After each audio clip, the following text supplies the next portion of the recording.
నిత్య పూజలివివు నేరిచిననో ప్రత్యక్షమైనట్టి పరమాత్మునికి నిత్య పూజలివివో.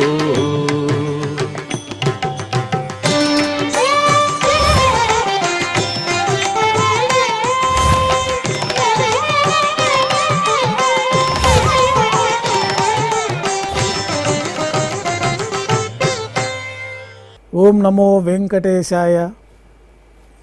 ఈరోజు శుక్రవారము, శ్రీ క్రోధినామ సంవత్సరము, ఉత్తరాయణము, గ్రీష్మ ఋతువు, జ్యేష్ఠమాసము, శుక్లపక్షము, అష్టమి తిథి, ఉత్తర పల్గుని నక్షత్రము, జూన్ 14, 2024.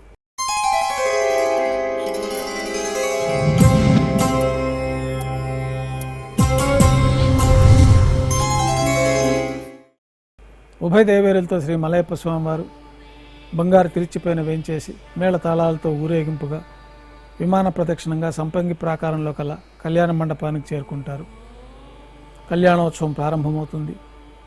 పుణ్యాహవచనము, అంకురార్పణ, రక్షాబంధనము, అగ్నిప్రతిష్ఠ, స్వామివార్లకి అమ్మవార్లకి నూతన పట్టు వస్త్రాల సమర్పణ, మహాసంకల్ప పఠనం, మాంగళ్యాలకు ఆరాధన, పూజ పూర్తయిన తర్వాత శ్రీవారి తరఫున అమ్మవార్లకి మాంగళ్యాల సమర్పణ గావించి ఈ సందర్భంగా స్వామివారికి అమ్మవార్లకి కర్పూర నీరాజనం సమర్పించి విశేషమైన హోమాలతో పూర్ణాహుతి పూర్తయిన తర్వాత మాలా పరివర్తనం కార్యక్రమం పూర్తి చేసి అమ్మవార్లను స్వామివారి చెంతకు చేర్చి ఈ సందర్భంగా అక్షతారోపణమైన వైదిక కార్యక్రమాన్ని నిర్వహించి కర్పూర నీరాజనము, నైవేద్యము, తిరిగి కర్పూర నీరాజనంతో కళ్యాణోత్సవం పూర్తవుతుంది.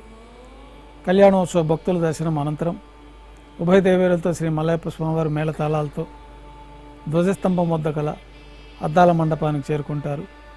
వేదపారాయణ నడుమ ఊంజల సేవ నిర్వహించి కర్పూర నీరాజనంతో ఊంజల సేవ పూర్తి చేసుకొని ఉభయ దేవేరులతో శ్రీ మలయప్ప స్వామివారు ఆలయం వెలుపల కల వైభవోత్సవ మండపానికి చేరుకుంటారు. ఆర్జిత బ్రహ్మోత్సవంలో భాగంగా స్వర్ణ గరుడ వాహనంపైన శ్రీ మలయప్ప స్వామివారు వేంచేస్తారు. కర్పూర నీరాజనంతో స్వర్ణ గరుడ వాహన సేవ పూర్తి అవుతుంది. హనుమంత వాహనంపైన శ్రీ మలయప్ప స్వామివారు వేంచేస్తారు. కర్పూర నీరాజనంతో హనుమంత వాహన సేవ పూర్తి అవుతుంది. పెద్ద శేష వాహనంపైన శ్రీ మలయప్ప స్వామివారు వేంచేస్తారు. కర్పూర నీరాజనంతో పెద్ద శేష వాహన సేవ పూర్తి అవుతుంది. తిరిచిపోయిన శ్రీ మలయప్ప స్వామివారు వేంచేసిన తర్వాత ఉభయ దేవేరులతో కలిపి శ్రీ మలయప్ప స్వామివారికి కర్పూర నీరాజన సమర్పణతో ఆర్జిత బ్రహ్మోత్సవం పూర్తి అవుతుంది.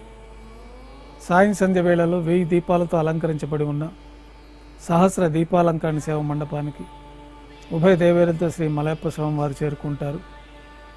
వేదం, గానం, నాదం నడుమ సహస్ర దీపాలంకరణ సేవ జరిపి నక్షత్ర నీరాజనము, కర్పూర నీరాజనం సమర్పణతోటి సహస్ర దీపాలంకరణ సేవ పూర్తి అవుతుంది.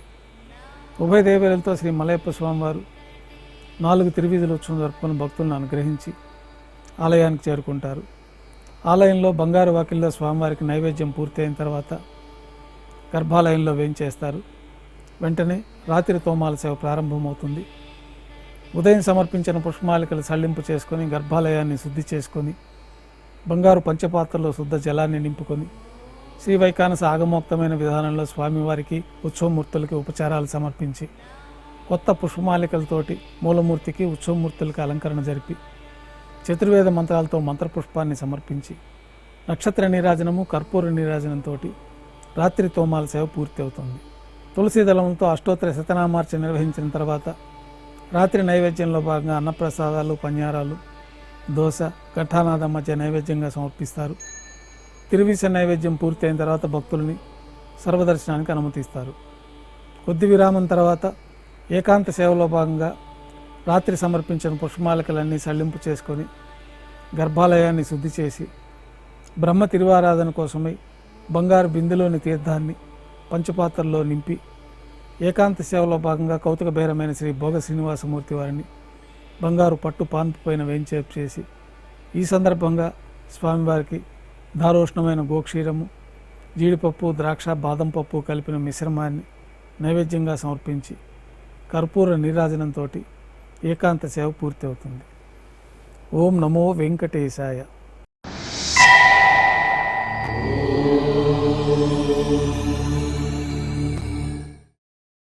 Oh